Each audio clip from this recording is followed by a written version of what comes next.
বাবা, একেবারে সুন্দর দুটো সিট পেয়েছি তুই দুইজন, তাই না রে? আরে টিকিট কেনার সময় কাউন্টারে বললাম, ভাই আমরা দুই বন্ধু যাব, জানলার ধারে দুটো ভালো সিট দিয়েন। তাই বুঝি দিয়েছে, কিন্তু আশাই করতে পারিনি যে এইভাবে আমাদের কথা রাখবে। কাউন্টারের লোকটা খুব ভালো, তাই না? হ্যাঁ রে বন্ধু, খুব ভালো মানুষ। যাওয়ার পথে ফিরতি পথে ওনাকে ধন্যবাদটা দিয়ে যাব। টয়লেট চাপলো রে, তুই থাক, আমি একটু টয়লেট থেকে আসি। সকল যাত্রীদের স্বাগতম। এই ট্রেনের যাত্রা শুরু হলো। তবে আপনাদের জন্য একটা বিশেষ বার্তা আছে। এই ট্রেনে আপনারা যারা যারা যেতে চান তাদেরকে সবাইকে কিছু ধাঁধা ফেস করতে হবে। যদি উত্তর দিতে না পারেন তাহলে ট্রেন থেকে পথিমধ্যে নামিয়ে দেওয়া হবে। কি ও সব বলছে, আমি তো কিছুই বুঝতে পারছি না।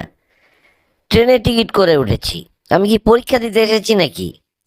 আসুক, রাসেল আসুক, ওর সাথে কথা বলি। এসব কি বললো, শুনতে পেয়েছিস কিছু?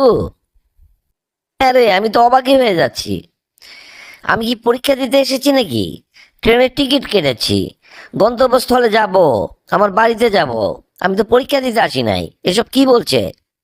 আচ্ছা থাম, উত্তেজিত হোস না, দেখি ঘটনা কি দাঁড়ায়। হ্যাঁ বন্ধুরা, এখনই শুরু হবে ধাঁধার কুইজ। যে যে পারবেন আপনাদের সিট থেকে উত্তর দেবেন, আমরা শুনতে পাবো, বুঝতে পারবো, আমাদের এখানে মেসেজ আসবে। কাজে মনোযোগ দিয়ে প্রশ্নটা শুনুন।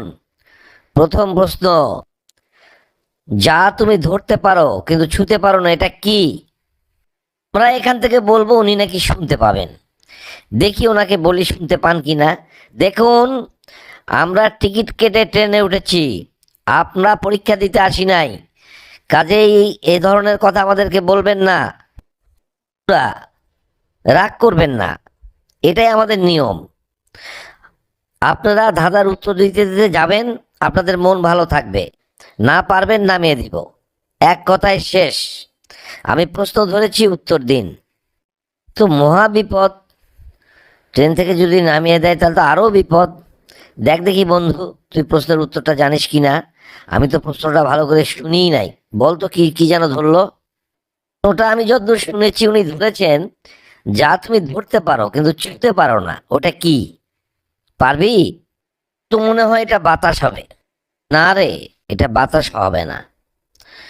আমার মনে হয় এটা হবে শ্বাস। আমি উত্তর দিচ্ছি ভাইয়া, এটা হবে শ্বাস। আপনি বলেছেন শ্বাস, এই উত্তর সঠিক। তাহলে এবার আরেকটা প্রশ্ন ধরছি, উত্তর দিন। যা সবসময় বাড়ে কিন্তু কখনো কমে না, এটা কি? চিন্তা ভাবনা করুন, উত্তর দিন। তো বন্ধু, আচ্ছা বিপদে পড়লাম। একটার উত্তর দিলে আবার আর এক প্রশ্ন ধরে, না পারলে বলছে নামিয়ে দেবে। এমন অবস্থায় তো কোনদিন পড়ি নাই রে। আরে এ যেন দেখছি মগের মূল্য। যাই হোক, উত্তরটা তো দিতেই হবে। দেখ কি হবে এটা, দেখ দেখি পারিস নাকি।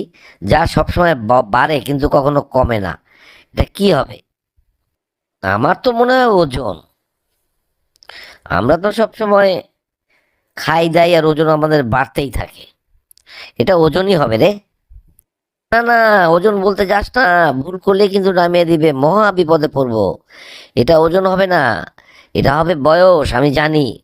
ভাইয়া, এটা হবে বয়স। আপনার উত্তর একেবারে সঠিক। তাহলে এই প্রশ্নের উত্তর দিন। যা কিনতে টাকা লাগে কিন্তু ব্যবহার করলে ফ্রি, এটা কি?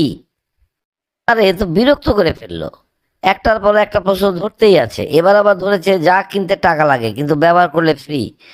এটা কোনো প্রশ্ন হলো বল? এত কঠিন প্রশ্নের উত্তর দেওয়া যাবে? এটা কি হবে বল দেখি। Mobile data? মোবাইল ডাটা হতে পারে, জুতাও হতে পারে। না, এসব কিচ্ছু হবে না। এই ভুল জানি করিস না ভাই, রাস্তার মধ্যে নামিয়ে দিলে মহা বিপদ। এটা তুই, এটা আমার ধারণা হবে টিকিট, ট্রেনের টিকিট। তুই ওনাকে বল ট্রেনের টিকিট। এই যে আঙ্কেল, এটা হবে ট্রেনের টিকিট। আপনারা তো খুব সুন্দর খেলছেন, আপনাদের এই উত্তরটাও সঠিক। তাহলে এবার বলুন দেখি, তুমি যত বেশি নেবে তত বেশি পেছনে রেখে যাবে, এটা কি? তুমি যত বেশি নেবে তত বেশি পেছনে রেখে যাবে, এটা এটা কি হবে রে? আমার মাথায় আসছে না, তুই বল দেখি। মাথায় আসছে না? তাহলে এখনই ট্রেন থেকে নামিয়ে দিবে, তুই কি বলবি বল? আরে ভাই, নামিয়ে দিলে বিপদ। তুই রাগ করিস না, তুই পারবি না এটা? হ্যাঁ রে, এটা আমি পারবো। আঙ্কেল, এটা হবে পদক্ষেপ, অর্থাৎ পা ফেলা। হ্যাঁ বন্ধু, আপনাদের উত্তর একেবারে সঠিক হয়েছে। আপনারা পাশ করেছেন, আপনাদের স্টেশনও চলে এসেছে। আপনারা এখন নামতে পারেন। না, আরো পরীক্ষা নেবেন না? আপনাদের পরীক্ষা কি এখনই শেষ হবে কেন? আপনারা আবার আমাদেরকে ঘুরিয়ে বাড়ি নিয়ে যান, পরীক্ষা নিতেই থাকেন। ওঠ, আর বসে থাকিস না, নামতে হবে, তাছাড়া আবার পরীক্ষা শুরু করবে। আরে, এত রেগে আছিস কেন? ওনাদের সাথে তো ভালোই করেছেন, আমাদের সময়টাও কাটলো, আবার নির্দিষ্ট গন্তব্যে চলে এলাম। চল এখন নামি।